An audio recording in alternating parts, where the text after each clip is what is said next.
Pozdrav drugari, dobrodošli na kanal Kuhaj i peci u moju malu kuhinju. Danas pripremamo bavarsko pecivo.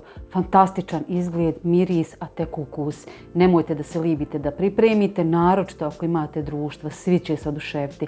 Brzo za mnom u kuhinju da bacimo pogled šta nam to od sastojaka treba. Evo, to su sastojci, sve ćete sastojke imati u pisanom dijelu, znači recepta ispod videa. Samo moram da napomenem, treba će nam voda i treba će nam soda bikarbona.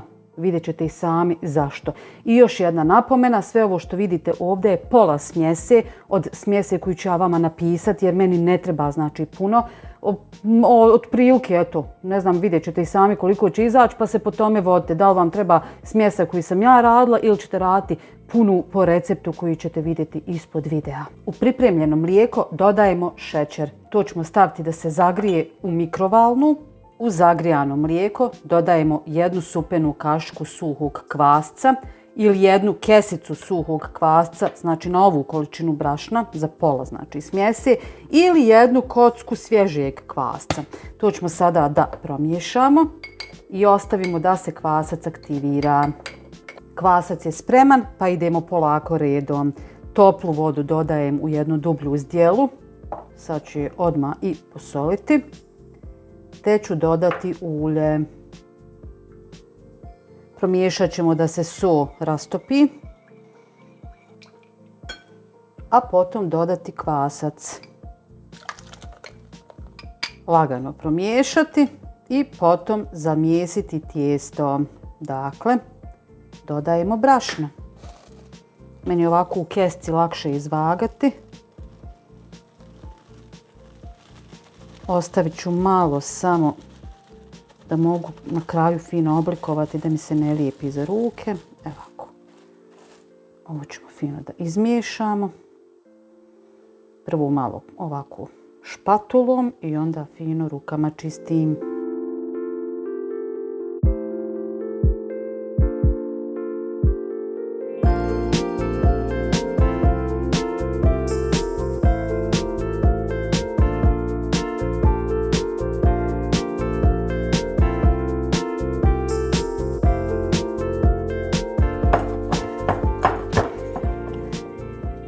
Evo vidite kako je fino, krasno, mekano tijesto.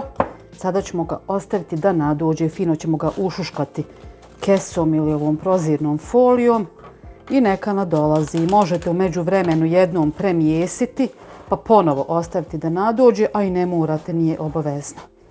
Eto ga. I spremni smo da nastavimo. Dakle, tijesto je nadošlo. Ja sam ga već jednom premijesila samo i mislim da je to dovoljno. Evo vidite kako je krasno.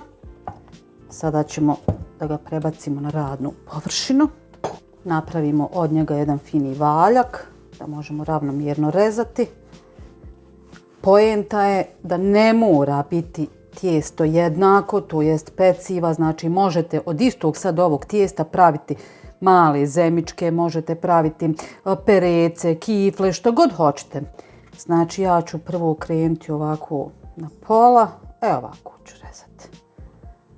Pa manjih, većih, šta god, sve će da se pojede.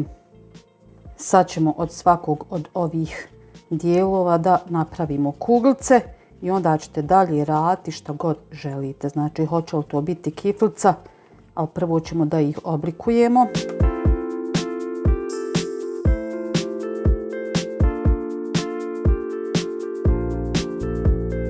Nakon što sam sva tijesta znači oblikovala u krug prije znači formiranja peciva, sada ću ovu vodu koju sam vam spomenula na početku da stavim da provri. Od ovih malo većih ću da napravim kiflice.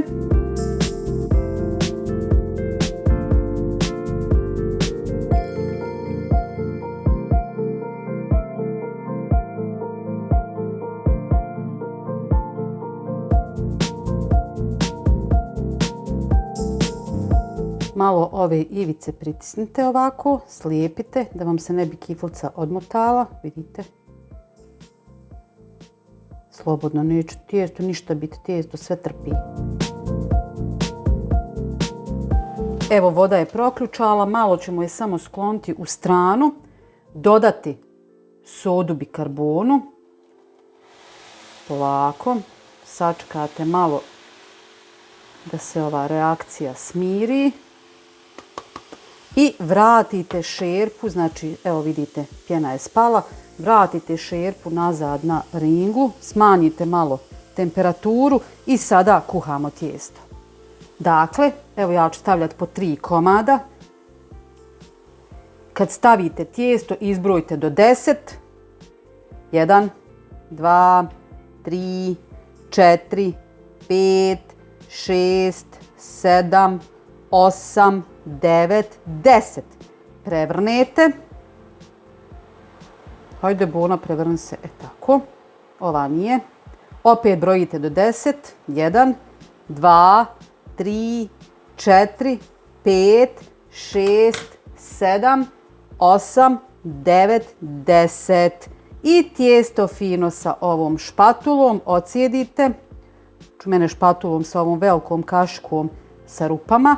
I redate na papir za pečenje.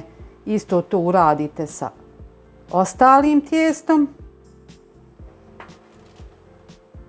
Nakon što smo sve skuhali, sada ćemo fino oštrim nožem da zarežemo tijesto kako bi dobili one fine bijele linije. Pazite prste.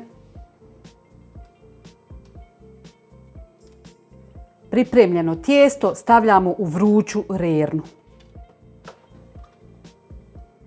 I evo ga, moje bavarsko tijesto je gotovo. Pogledajte samo tu fantastičnu boju. Malo je vrelo, ali vidite kako su mekane, fine. Eto, nadam se da vam se ideja sviđa. Kako rekoh, odlično je za goste. A imate i za užinu za djecu, možete znači napraviti odlične sendviče. Eto, ako vam se sviđa ideja, lajkajte, prijavite se na moj kanal ukoliko to niste, pa se gledamo opet. Do sljedećeg gledanja, lijep pozdrav, čao!